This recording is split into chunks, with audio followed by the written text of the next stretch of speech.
Hello students, maths की पागल दुनिया में आपका स्वागत है।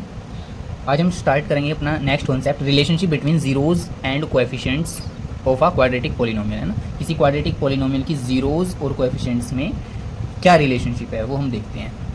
तो हम मान लेते हैं late alpha and beta be the zeros of a quadratic polynomial.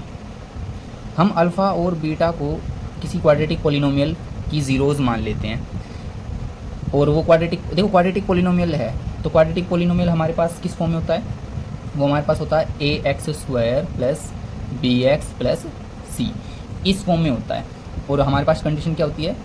A not equal to zero होता है ना, where A is not equal to zero. देखो हमारे पास अल्फ़ा और बीटा यदि हमारे पास इस पॉलिनोमियल की ज़ीरोज़ हैं तो इसका मतलब है कि x माइनस अल्फ़ा और x माइनस बीटा इस पॉलिनोमियल के फैक्टर रहेंगे, है ना, क्योंकि आपने 9th क्लास में आप पढ़ चुके हैं फैक्टर थ्योरम से। तो हम क्या लिख सकते हैं देन, अब वो कैसे आएगा अभी देखिए, x minus alpha and x minus beta are factors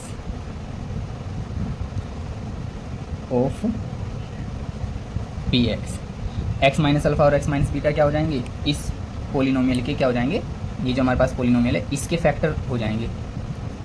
कब? यदि अल्फ़ा और बीटा इसकी जीरोज़ हैं तो, यदि अल्फ़ा और बीटा इसकी जीरोज़ हैं तो x माइनस अल्फ़ा और x माइनस बीटा इसकी फैक्टर्स हो जाएंगे। आपने 9th क्लास में पढ़ा होगा ना। मान लिया आपको कोई पॉलिनोमियल गिवन है ना, सपोज कीजिए आपको दे रखा है 2x square minus 10x plus 14 और आपको कुछ इंडिकेटेड वैल्यू दे दी। सपोज आपको बोल दिया गया कि भाई x की वैल्यू पुट करो इसमें ना, कभी x की वैल्यू 1 कभी x की वैल्यू 2। तो जिस वैल्यू को रखने पे ये पूरा पॉलिनोमियल ज़ीरो हो जाए, है ना, इस पूरे पॉलिनोमियल की वैल्यू ज़ीरो आ जाए तो वही वैल्यू उसकी ज़ीरो मानी जाती है इस पॉलिनोमियल की, है ना। तो जो हमारे पास आएगा आंसर उसी को ही हम अल्फ़ा और बीटा बोलेंगे ना। दो, क्योंकि हाईएस्ट पावर 2 है तो x यहाँ पे दो वैल्यू आएंगी मिडिल टर्म स्प्लिटिंग करके, तो उसमें एक को अल्फ़ा मान लेंगे, एक को बीटा। जब हम उसको उन दोनों वैल्यूज़ को इसमें पुट करेंगे तो ये टोटल रिजल्ट हमारे पास ज़ीरोज़ बन जाएंगी। ये टोटल रिज़ल्ट हमारे पास क्या आ जाएगा? इसका ज़ीरो आ जाएगा। और उन्हीं दोनों वैल्यूज़ को x माइनस अल्फ़ा और x माइनस बीटा करेंगे तो हमारे पास ये पॉलिनोमियल आ चुका होगा। देखो कैसे है, मैं पहले एग्जांपल देके समझा देता हूँ। ये हमारे पास पॉलिनोमियल है, यहाँ पे एक तो मुझे पहले तो 2 कॉमन चमक रहा सब में, तो 2 कॉमन में उठाऊँगा। X square minus 5x plus 7, है ना, इसमें से 2 कॉमन लिया मैंने, ये 2 एज इट इज़। अब देखिए मिडल टर्म स्प्लिटिंग कर लेते हैं, तो उसके लिए हम क्या करते हैं? First as it is, last वाला एज इट इज़, जो साइन है वो एज इट इज़, यहाँ पे जो साइन है वो एज इट इज़। इस 5 के लिए मिडल टर्म के लिए ब्रैकेट छोड़ लो और यहाँ पे x। अब यहाँ पे देखिए, यहाँ पे कुछ नहीं तो 1 है, 7 की 1 से करेंगे 7, है ना। अब 7 कैसे फैक्टर लेने हैं कि हमारे पास बीच में क्या बचना चाहिए? 5। ओके, तो सॉरी यहाँ पे 10 नहीं, ये 16 है और 2 मैंने कॉमन लेते हैं, यहाँ पे बचेगा अंदर 8। ठीक है, अब यहाँ पे देखो 1 की मल्टीप्लाई 7 से करेंगे 7, है ना। 7 कैसे फैक्टर लेने के बीच में क्या बचना चाहिए? 8। तो 7 इंटू 1 लिख सकते हैं, तो 7 और 1 को ऐड करके 8 आ जाएगा। तो अंदर क्या लिख देंगे? 7 प्लस 1।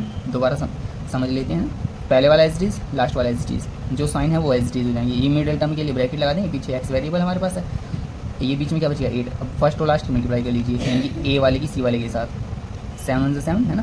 तो 7 1 जब हम करते हैं तो 7 और 1 8, है ना। 8 7 और 1 को ऐड करके आता है तो हमने ऐड कर लिया इनको।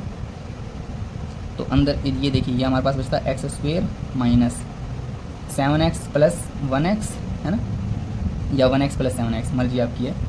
7x प्लस 1x प्लस 7, तो 2। यहाँ पे क्या बचेगा? देखो एक्स स्क्वेयर, ये minus 7x minus 1x plus 7, है ना। ब्रैकेट ओपन हो जाएगा, ब्रैकेट से बाहर माइनस है तो अंदर के साइन ही चेंज हो जाएंगे। अब यहाँ पे देखिए, इन दोनों में x कॉमन हो गया, अंदर क्या आ जाएगा? x minus 7। यहाँ पे इन दोनों में क्या 1 कॉमन हो जाएगा, अंदर आ जाएगा x माइनस 7। तो मैं क्या देख पाता हूँ? 2। यहाँ पे देखिए, जो सेम ब्रैकेट है एक बार लिखेंगे x माइनस 7, और जो ब्रैकेट से बाहर है x माइनस 1, है ना। तो यहाँ पे मैं क्या देख पा रहा हूँ? देखो x माइनस 7 और x माइनस 1, है ना, ये है ना x माइनस अल्फ़ा और x माइनस बीटा। तो देखिए यदि मैं x माइनस अल्फ़ा से इसको कंपेयर करूँ, इस वाले ब्रैकेट को, x माइनस अल्फ़ा यहाँ पे क्या है x माइनस 7, ठीक है। तो x तो इक्वल टू हो गया x के, तो माइनस अल्फ़ा किसके इक्वल हो जाएगा, -7 के, माइनस से माइनस अल्फ़ा की वैल्यू कितनी आ गई 7, है ना। ओके, तो दूसरे वाले ब्रैकेट को यानी इस x माइनस अल्फ़ा को इस x माइनस 1 से कंपेयर करो, तो x minus beta is equal to यहाँ पे कितना x माइनस 1, ये देखो x तो x के इक्वल हो गया, ठीक है, लेकिन माइनस बीटा किसके इक्वल आएगा, इक्वल टू का साइन है ना बीच में, तो minus beta is equal to कितना -1, बीटा की वैल्यू कितनी आ गई 1, है ना। तो 7 और 1, ओके 7 और 1 क्या आ गई, इसकी जीरोज आ गई। ओके, तो मैंने क्या लिखा था, x माइनस अल्फ़ा और x माइनस बीटा इसके फैक्टर्स होंगे। तो देखो x माइनस 7 और x माइनस 1 ये फैक्टर ही तो हो गए हमारे पास, है ना। ओके, तो कहने का मतलब ये फैक्टर कब हुए, जब हमारे पास 7 और 1 क्या है, इसकी जीरोज हैं। 7 क्या है अल्फ़ा, 1 क्या है बीटा, तो अल्फ़ा और बीटा यदि हमारे पास जीरोज हैं तो x माइनस अल्फ़ा और x माइनस बीटा क्या होंगे, इसके फैक्टर्स होंगे। तो यही बात हमने समझाने की कोशिश की थी कि अल्फ़ा और बीटा किसी की अगर ज़ीरोज़ हैं तो x माइनस अल्फ़ा और x माइनस बीटा उस पोलिनोमियल के क्या हो जाएंगे, फैक्टर्स हो जाएंगे। ओके, आई थिंक समझ में आ गया होगा। नाउ अब हम क्या करते हैं, अब हम देखते हैं कि जो हमारे पास पोलिनोमियल है ax² plus bx plus c, हमारे पास है ax² plus bx plus c, ये किसकी इक्वल लिख सकते हैं हम, इसको हम लिख सकते हैं भाई इसके फैक्टर्स क्या क्या आए हैं, x माइनस अल्फ़ा और x माइनस बीटा। ओके, अब यहाँ पे हम कोई k कांस्टेंट ले लेते हैं, यहाँ क्यों लिया है ये देखो, जैसे हमने यहाँ पे समझाया था ना, ये ax² plus bx plus c की फॉर्म में है। ओके, तो इन तीनों में से 2 कॉमन आ रहा है, तो ये जो 2 कॉमन आया इसको k मान लो, ये तो k हो गया, और अंदर ये ax² plus bx plus c की फॉर्म हो गई, है ना।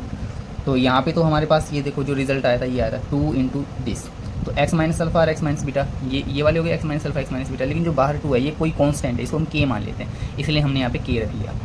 ओके, नाउ अब हम क्या देखते हैं कि यहाँ पे हमारे पास k तो रहेगा एज इट इज़, और ये हम एक ब्रैकेट में ले लेते हैं। तो x माइनस a और x माइनस b हमने 8th क्लास में एक आइडेंटिटी देखी थी, है ना, वो क्या हो जाती है हमारे पास x² minus a plus b यानी कि alpha plus beta into x plus alpha beta, ये हमारे पास आ जाएगा देखो k। अब इस k की मल्टीप्लाई यहाँ पे करेंगे, k की x² से करेंगे kx² माइनस k की मल्टीप्लाई इस पूरे ब्रैकेट में करेंगे तो k times alpha plus beta x, फिर प्लस में है k की मल्टीप्लाई इसमें करेंगे तो k अल्फ़ा इंटू बीटा, है ना। तो ये पूरा रिजल्ट किसके इक्वल चल रहा है, इसके इक्वल चल रहा है ना ax² plus bx plus c के। ओके, अब देखो यहाँ पे x² की टर्म है, यहाँ पे भी है, यहाँ पे x की टर्म है राइट साइड में भी है, और यहाँ पे कांस्टेंट टर्म है, तो ये कांस्टेंट टर्म k यानी कि यहाँ पे भी है। ओके, अब इनको हम क्या कर लेते हैं, कंपेयर कर लेते हैं। जब हम कंपेयर करेंगे, कंपेयरिंग जब हम करते हैं तो मैं क्या देख पाता हूँ कि x² यहाँ पे भी है, x² यहाँ पे भी है, तो यानी कि हमारा जो a था वो इसके इक्वल हो गया भाई, इक्वल टू हमारे पास है ना, तो x² ये तो सेम वेरिएबल हो गए, इनको छोड़ो, तो a की वैल्यू किसके इक्वल आई, k, a is equal to k। अब यहाँ पे भी x है, यहाँ पे भी x है, तो इन x को छोड़ दीजिए, तो ये जो b की वैल्यू है ये किसके इक्वल आ जाएगी, minus k into alpha plus beta, है ना, minus k alpha plus beta. अब c की वैल्यू यहाँ पे देखिए कांस्टेंट में, है ना, तो c की वैल्यू क्या बच जाएगी, ये पूरी बच जाएगी k into alpha beta. Okay, तो अब हम क्या देख पाते हैं, जो ये a की वैल्यू k है ना, तो k की वैल्यू जो a आई है यहाँ पे, है ना, इसको जो है इन दोनों में पुट करके देखते हैं क्या हमारे पास आता है। देखो नाउ अब हम क्या करते हैं, k की वैल्यू को a पुट करते हैं, जैसे यहाँ पे k है ना, ये ना k is equal to a, तो b की वैल्यू क्या आ जाएगी प्यारे बच्चों, ये माइनस है, k की जगह क्या रख लेंगे a, और ब्रैकेट में क्या अल्फ़ा प्लस बीटा, तो ये मल्टीप्लाई में देखो a इसकी मल्टीप्लाई में, तो मल्टीप्लाई वाला इधर डिवाइड में, तो b डिवाइड में minus a is equal to में यहाँ पे क्या बचेगा अल्फ़ा प्लस बीटा, तो अल्फ़ा प्लस बीटा की जो वैल्यू आ गई वो कितनी आ गई, minus b by a। Okay, और यहाँ पे देखो c is equal to k की वैल्यू कितनी है हमारे पास, ये रहा k इज इक्वल टू किसके है, a के, है ना, तो k की जगह a लिख देंगे, अल्फ़ा टाइम्स बीटा, मल्टीप्लाई वाला जो a इधर डिवाइड में, तो c by a is equal to alpha into beta. तो प्यारे बच्चों हम क्या देख पा रहे हैं, अल्फ़ा और बीटा मेरे पास ज़ीरोज़ थी, है ना, अल्फ़ा और बीटा क्या है, ज़ीरोज़, है ना, और ये जो हमारे पास ए बी और सी ये कोएफिशिएंट्स हैं, तो ज़ीरोज़ और कोएफिशिएंट के बीच में रिलेशनशिप क्या आई है, देखो ज़ीरोज़ का जो सम है वो माइनस बी अपॉन ए, और अल्फ़ा इंटू बीटा किसके इक्वल आ गया, सी अपॉन ए। तो ये हमारे पास रिलेशनशिप आ गई, रिक्वायर्ड रिलेशनशिप क्या आ गया हमारे पास, alpha plus beta is equal to minus b by a, और alpha times beta is equal to c by a. Okay, अब इसी कॉन्सेप्ट पर बेस्ड हम एक्सरसाइज 2.2 देखने वाले हैं। तो प्यारे बच्चों यदि आपको ये कॉन्सेप्ट समझ में आया हो तो बने रहिएगा हमारी ऑफिशियल यूट्यूब चैनल मैथ्स की पागल दुनिया पर, और लाइक शेयर एंड सब्सक्राइब ज़रूर कीजिएगा। Thank you.